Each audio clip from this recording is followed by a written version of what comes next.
I am not a photographer. In fact, in spite of the subject matter of this video, I don't even really consider myself a virtual photographer. But over the last several years, I've grown to appreciate a good photo mode in a video game. I never intended to get into them, it sort of just happened. Photo modes in games is not actually a super new feature. Gran Turismo 4, back in 2004, allowed players to snap pics of their rides in a shockingly robust photo mode and export the images to a USB device. And this was back on the PlayStation 2. Polyphony Digital understood all those years ago that gearheads want to take pics of their cars. It's in their blood. There's no such thing as someone who absolutely loves their vehicle but refuses to take pics of it. They all want to take pics of it, even if it's a virtual car they drive in a video game. However, it took years for this mode to become a common feature.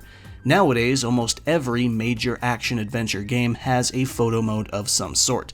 Assassin's Creed, Cyberpunk 2077, God of War, Ghost of Tsushima, Death Stranding, Resident Evil, Red Dead Redemption 2, Spider-Man, and more. And that's on top of the continued implementation in other sports and racing games. At first, it was seen as a novelty that very few people would touch, but eventually it ended up turning into a hobby in itself, creating an emerging community of people who dedicate themselves to taking in-game photos and staging them in a way that makes them look like professional images. It's another way for a player to express themselves within the game and allow them to live out their photography dreams without the fancy equipment, sets, or any real-life limitation. Developers have also taken a liking to how players use their photo modes.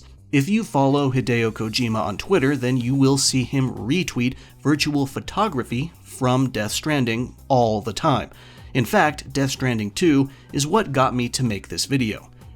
The creative process for virtual photography can be very tightly focused if you are meticulous and detail-oriented, or you can play it fast and loose by hitting the photo mode button whenever and challenging yourself to make an awe-striking shot on whatever scene you land on. Either way, it can be very engrossing watching your vision for the picture slowly come to life, step by step, as numerous tiny adjustments coalesce into the final image. I don't consider photo mode to be mandatory in any of the games I play. That's why I don't dock points off a game that I review if its photo mode sucks or if it doesn't have one at all. That being said, if a game does have a photo mode and happens to get me invested into the photography process, it does add to my appreciation for it. It turns a game that I already admire visually into a canvas I can use for my own creative purposes. A good photo mode gives a game another layer of interactivity. Now, it's not only a game that I really like, it's also a creative tool, and I love that. If you're already a visual creative in some way, either in photography, film, traditional art, digital art, whatever, and you haven't given a game's photo mode a fair shot, then I recommend it. Now, before I go into detail about specifics and common features, I do want to go over my own brief history with photo modes, and this is going to be kinda short because frankly, I paid little attention to the feature until the release of Ghost of Tsushima 5 years ago. As anyone with functioning eyes will be able to tell, Ghost of Tsushima has absolutely gorgeous art direction, heavily inspired by classic Japanese films and the generally embellished aesthetics we see of the country in all sorts of fiction and sometimes non-fiction. You've probably seen a movie or two that is so beautiful from beginning to end, you feel like you could pause it at any moment and get a frame worth printing out and hanging on a wall. Well, that's how I felt about Ghost of Tsushima, except it wasn't a movie, it was a game. And luckily for me, it was a game with a photo mode. It was the first game that I felt was so awe-striking that I just had to mess around with photo mode and try to capture some good pics. And I was shocked to discover how robust it was. Not only could I freely move the camera around, I could even change the time of day, add particle effects, increase wind speed, change the weather, change Jin's facial expression, and decorate the photo with text and borders. I said earlier I wasn't a photographer, but I have lots of experience with graphic design, so I was already very familiar with things like exposure, contrast, saturation, filters, color grading, color temperature, and even things like focal length, aperture, and depth of field, even though they are primarily photography concepts.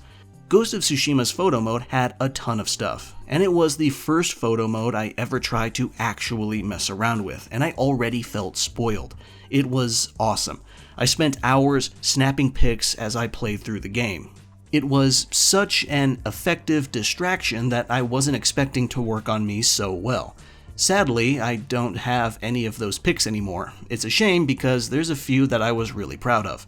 After that though, I didn't really pay too much attention to photo modes in games ever again.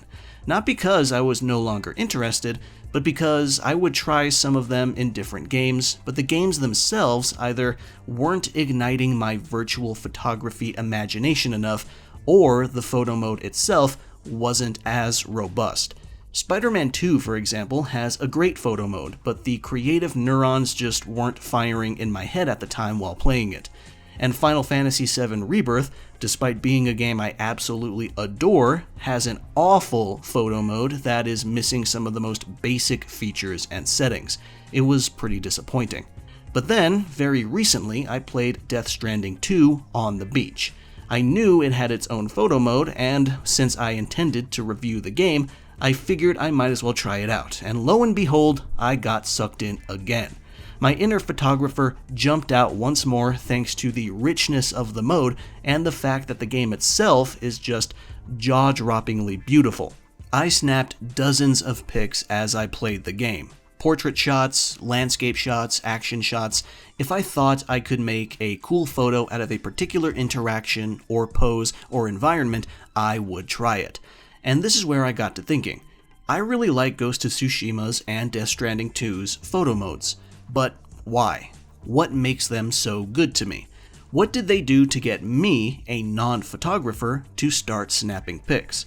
Well, after thinking on it, I believe I've settled on the answer, and I'll be using those two games as my primary examples since I'm most familiar with them. But if anyone watching also spends a lot of time in photo modes, I would like to hear from you as well, especially if you are a real-life professional photographer. So leave a comment if you would like. So let's start from the top, the game itself. Obviously, you're probably not going to bother even entering photo mode if you don't think the game's art style and direction is all that good looking in the first place. Now, I'm not just talking about big, expensive open-world games either. They usually have photo modes, yes, but sometimes smaller games do too, like Pacific Drive, which is good because beautiful aesthetics aren't exclusive to big blockbusters. After that though, when you play a game that does get you to open photo mode, the next important attribute arises: ease of use. Even if you're not a real-life photographer, you're still not born a virtual photographer, so the path to become one is going to involve an onboarding process. Now this varies a lot from game to game, but I've found that the overall best way to get into photo mode is by a quick and responsive press of a single dedicated button. Not all games have room in their control scheme for that, so you might have to pause first and then open photo mode, but the important part is responsiveness. It's difficult to take action photos, for example, if there's noticeable lag between pressing the button and photo mode actually popping up. That's the very first mechanical hurdle a good photo mode has to get over. You ideally want the game to freeze the instant you press the button. After that, when you're actually in the mode, it should hopefully be just good old UI design from that point on. Analog sticks and shoulder buttons control camera position, obviously, but the important thing here is how photo mode options are laid out in the interface. First is one long list tucked away to the edge of the screen, which is what Ghost of Tsushima has. Settings are grouped together on the list so that similar features and functions are right next to each other. But it's still not terribly optimal because personally, I find myself changing the weather and then going back up to change color grading, and they are both pretty far apart. Beyond that though, it takes only a few minutes to scroll and get the full list and see what the photo mode is capable of. There's not an overwhelming amount of variety, but more than enough to begin your virtual photography journey and snap some sick pics. This is an interface that is easy to use because the D-pad pretty much does all the work outside of positioning the camera.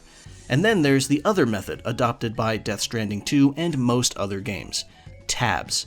Tabs group together similar functions on their own pages. It's more efficient than one long list and allows the mode to have more settings without looking immediately intimidating to anyone who might not have any photography or image editing experience. But now let's dive into features and settings. Both games have all the basic stuff: focal length, depth of field, roll, exposure, and contrast. Those are the bare minimum for a half-decent photo mode. After that, though, is color grading and filters. The offerings for filters varies a lot on a game-by-game basis. Ghost of Tsushima has a decent amount, but Death Stranding 2 has even more.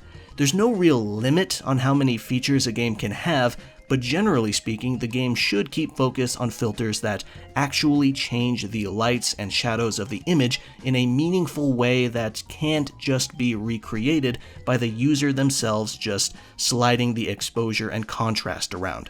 Filters should be fairly distinct, with different color sets and levels. But sometimes you'll come across one filter that has two or more different versions. For example, both of these games have two black and white filters.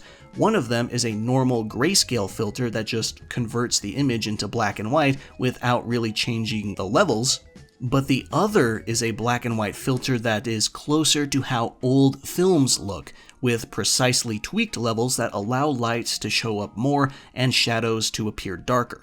It can help prevent skin tones and lit subjects from blending into the background too easily.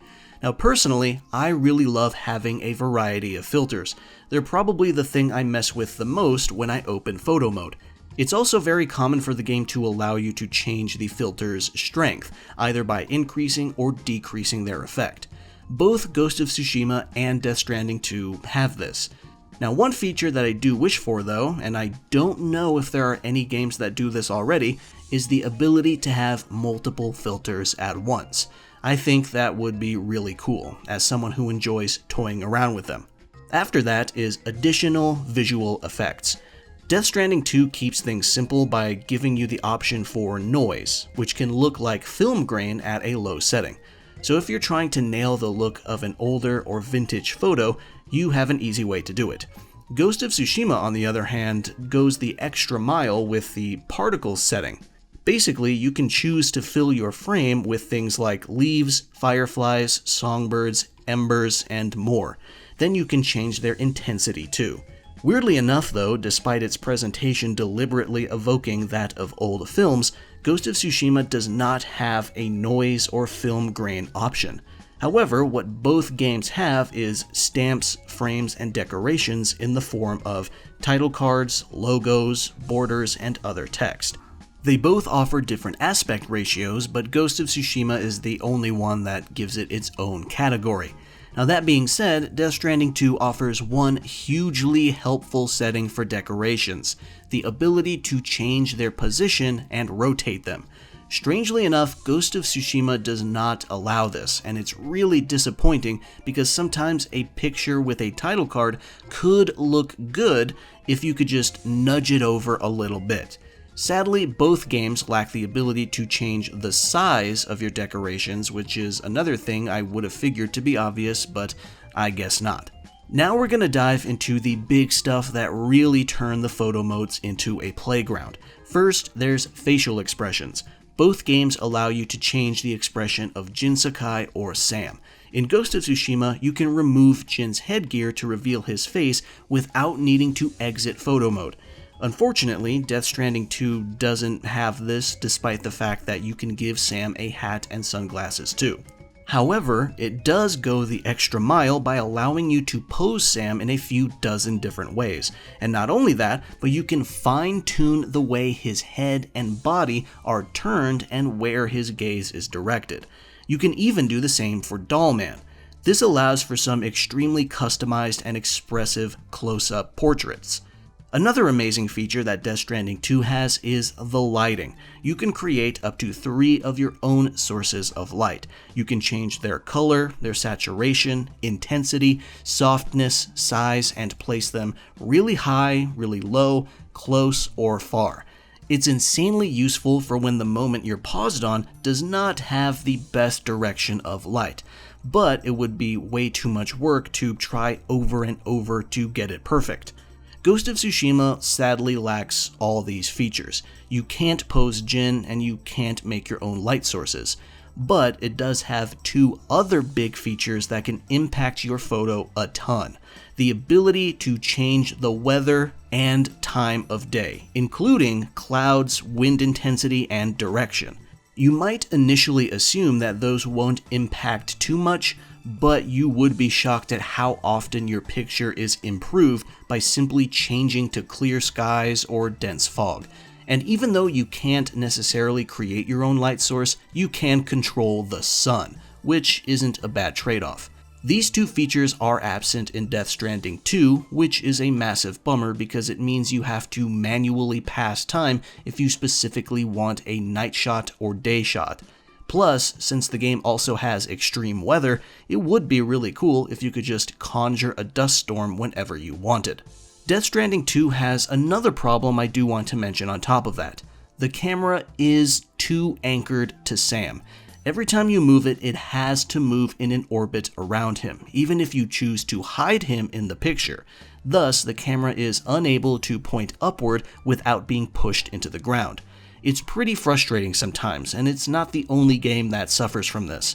It would be really nice to have a toggle to detach the camera from Sam so I can rotate it without orbiting around him. The camera's range is also not that great, but this is another issue a lot of photo modes have. They have restrictive ranges from the spot where you activated photo mode. I can't count how many times I tried to move the camera further up or to the side only to hit the end of that short leash, causing me to find a way around it, usually by easing up the focal length, which is not always ideal. Now that more or less concludes everything there is to know about the photo modes for both games. Now as you can see, they are both really good in their own way, but they're not perfect. They have features exclusive to each of them that would also benefit the other game. If you were to ask me to come up with the perfect photo mode in my eyes, I would actually use Ghost of Tsushima as the base, and then simply give it Death Stranding 2's features for custom lighting, film grain, posing Jin, more filters, and the ability to reposition and rotate decorations. Plus some other options I would want, like multiple filters, saving multiple types of settings for future use, and having a button that instantly switches to a setting's default state and back to where you had it for a quick and easy before and after comparison. A lot of games kinda let you reset a change, but they don't revert back to where it was before, so you have to manually set it again. With Ghost of Yotei coming out later this year, I would hope to see some of these features added. Now I also want to give a quick shout out to other games' photo modes that have other interesting features. I know Alan Wake 2 has preset settings for various types of photos, so anyone who does not know all the photography jargon can just pick an appropriate preset and start shooting. Hellblade 2 allows you to change enemy position, and while other games let you open photo mode during a cutscene, like Death Stranding 2, so far, Hellblade 2 is the only one that I've seen so far that lets you move the camera around too. In the few other games I've played where you can open photo mode in a cutscene, you're still not allowed to move the camera. You just have to take pics of whatever shot you're currently on. So it's really cool to finally see a game let you change the view. Now I don't necessarily consider photo mode to be a mandatory feature in games. But when a gorgeous and stylized game does not have it, then it does feel a little bit disappointing. When a game is already beautiful on its own, sometimes you want to capture that beauty in your own special way. You might perceive the game's beauty ever so slightly different from most others, and a robust photo mode helps you realize that perception and turn it into something tangible. It's a feature that gives players a way to appreciate and admire the game world in a way that would be otherwise pretty much impossible if the mode weren't there. As I've said, I am not a photographer, but a good photo mode will almost make me want to say that I am. This concludes my thoughts on virtual photography. Thank you for watching, and I'll see you around.